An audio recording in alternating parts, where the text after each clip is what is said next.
tempo of the lift. So, for example, if they're doing a goblet squat with a comfortable weight, what I'm going to do is I'm going to tell them to pause that goblet squat, um, and have that pause in the finish position for 3 seconds. That's going to increase motor control, coordination, and still get some intensity out of that lift. Um, so that's kind of like how we use that growth and maturation measurements to guide what I do with them. So a little bit about the considerations of the early maturing, the late maturing boys. I got this from Sean Cummings, so he did a presentation on growth and maturation. So early maturing males are the ones that they're going to enter puberty about 10, 11 years old. They're going to be the ones that have great gains in height, weight, absolute and relative muscle mass.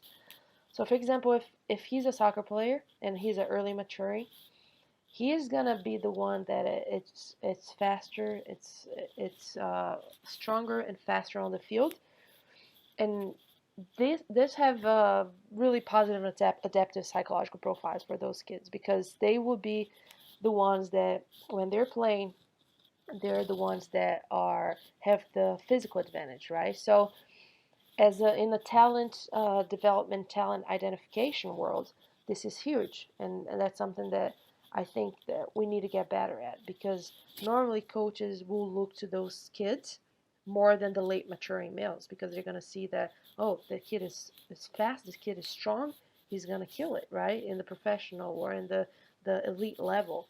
So they take into consideration those kids, but they forget about the late maturing males um, who are going to enter the puberty a little bit later, around 13 to 14 years old.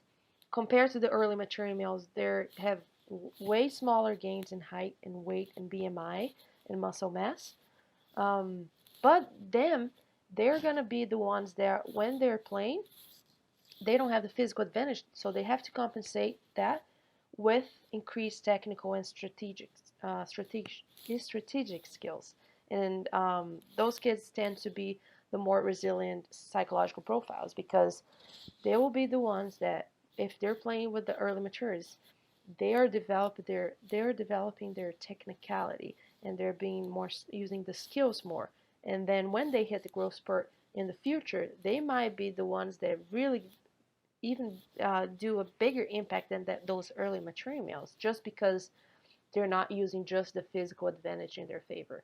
They have that technicality that they develop because they didn't have that physical advantage. So for talent identification, I think coaches around the world, especially with soccer, they need to see that. They need to see that the late maturing males, they will develop.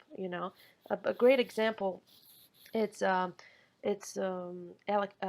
Chamberlain, who played for Liverpool, who plays for Liverpool and played for Arsenal. He was one of the guys that, and James Bunce were one of the coaches that really helped developing him in terms of that.